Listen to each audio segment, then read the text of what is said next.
E aí, pessoal, tudo bem? Então, vocês já pararam para se perguntar por que tem tanta gente que tem medo de procedimentos da coluna? A gente ouve, fulano de tal ficou aleijado, fulano de tal parou de trabalhar, operou e teve que aposentar. Você já parou para se perguntar por que existe todo esse medo com os pacientes referente a doenças da coluna vertebral?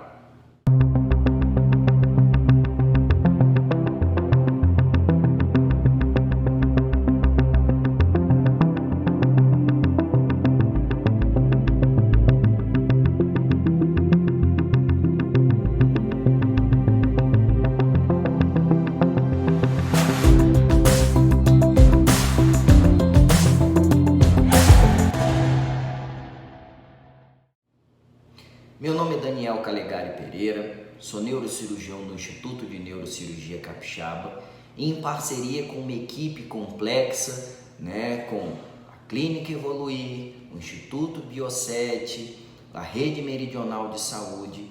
A gente vem promovendo um projeto de conscientização e de informação dos pacientes sobre as principais doenças neurológicas e suas repercussões com a qualidade de vida dos pacientes e dos familiares e conhecidos. Aproveita nesse momento para poder se inscrever no nosso canal, ativar o sininho de notificação, curtir o vídeo, compartilhar com as pessoas queridas, aproveitar para ver os vídeos anteriores, para trabalhar com essa parte de esclarecimento, que isso é fundamental para o entendimento das doenças. Então, o que acontece? Quando a gente lida com a doença da coluna e todo esse misticismo que vem em torno disso, a ideia disso para a gente hoje mostra o quê? Insegurança, desinformação. Obviamente que a medicina ela não é uma ciência exata. Hoje a gente usa muito da tecnologia no manejo das doenças, mas é importante que a gente se retorne ao passado para a gente entender a evolução disso daí. Então, por exemplo, a primeira vez que a gente tem menção histórica de manipulação da coluna vertebral são em múmias egípcias de mais de 3.000 anos antes de Cristo. Ou seja, mais de 3.000 anos, nós estamos falando de mais de 5.000 anos de história. Porém, o primeiro relato que a gente tem de lesão neurológica relacionada à coluna são papiros egípcios de mais ou menos 1650 a.C. Ou seja, nós estamos falando de muito tempo atrás, que já tem menção de que alterações da coluna vertebral poderiam causar algumas sequelas.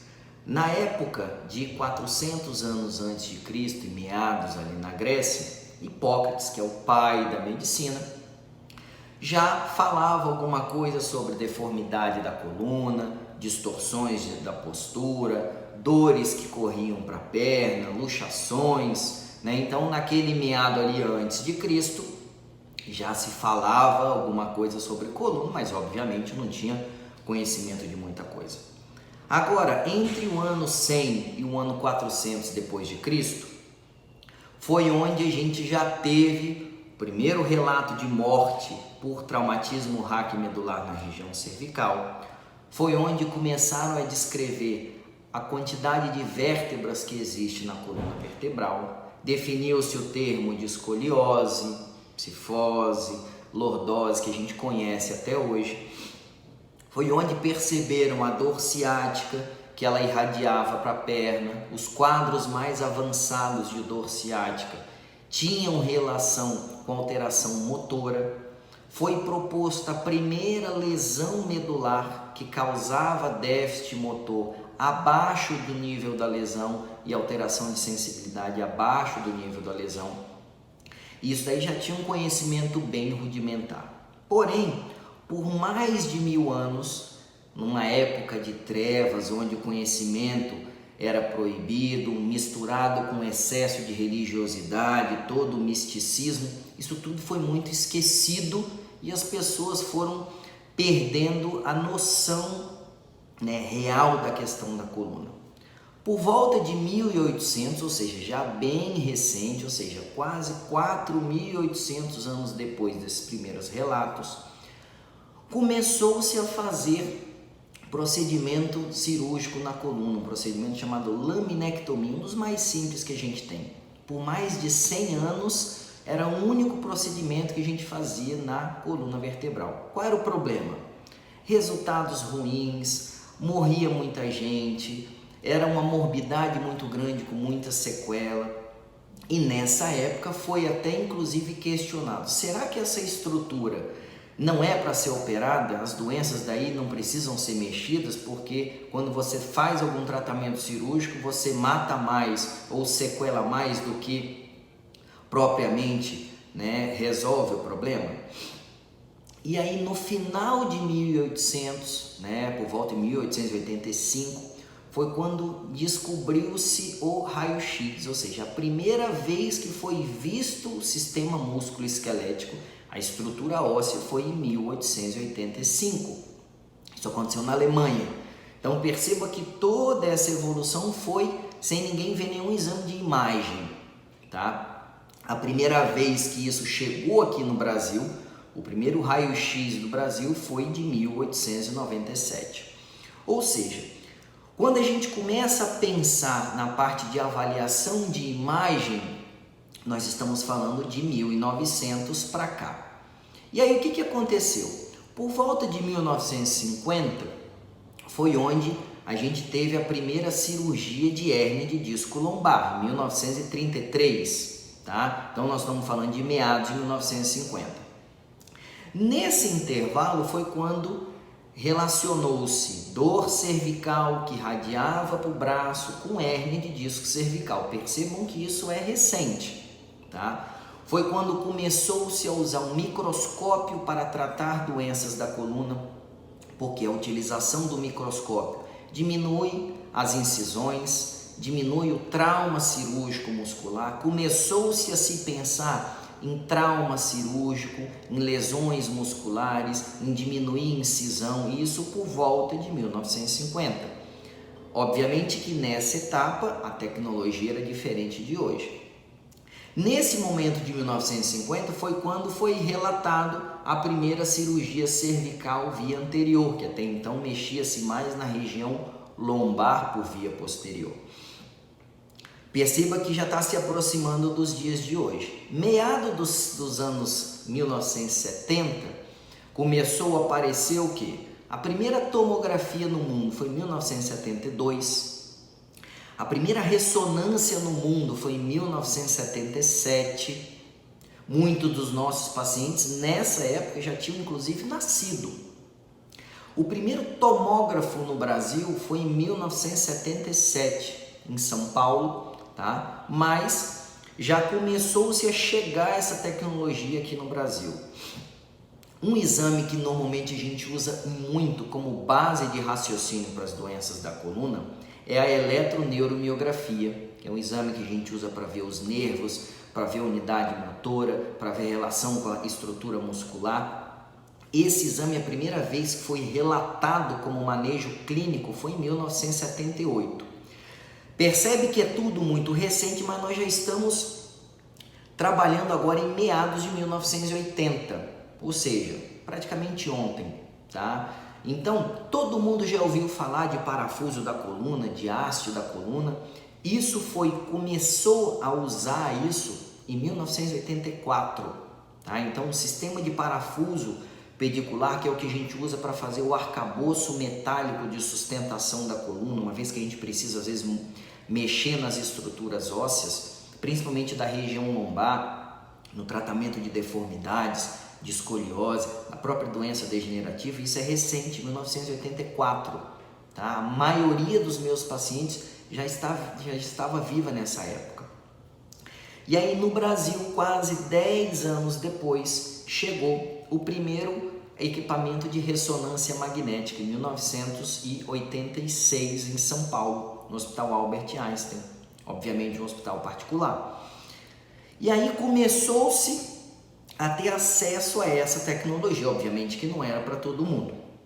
Em 1988 teve a criação do Sistema Único de Saúde, ou seja, para dar uma unificada na utilização dessas tecnologias. O que a gente tem hoje aqui no Brasil? Especificamente algumas particularidades aqui no Espírito Santo é um pouco diferente. Mas a partir de 1990 houve uma mudança exponencial na qualidade do tratamento para a doença da coluna. Porque onde a gente começou a ter grandes avanços na cirurgia minimamente invasiva, na microscopia, no acesso aos exames de imagem, raio-x, tomografia, ressonância, eletroneuromiografia, uma redução importante no tempo médio de internação, porque isso daí acarretava prejuízo de qualidade de vida. Ao longo da história, já teve época, a partir de 1800, que o tempo médio de recuperação pós-operatória era de 6 meses a 9 meses, com todas as sequelas que eu já comentei com vocês. E dos anos 2000 para cá, a gente começou a se preocupar ainda mais com um raciocínio não puramente anatômico, mas funcional de controle de doença. Tá? Então a gente se preocupa em quê? Em controle de dor, em performance física, em qualidade de vida, em restituição das habilidades de vida diária, tá? Uma redução muito importante do tempo de internação, uma melhora considerável do aumento do resultado dos tratamentos. Então, percebam que isso é tudo muito recente, vamos colocar, de 20 a 30 anos mudou muito isso.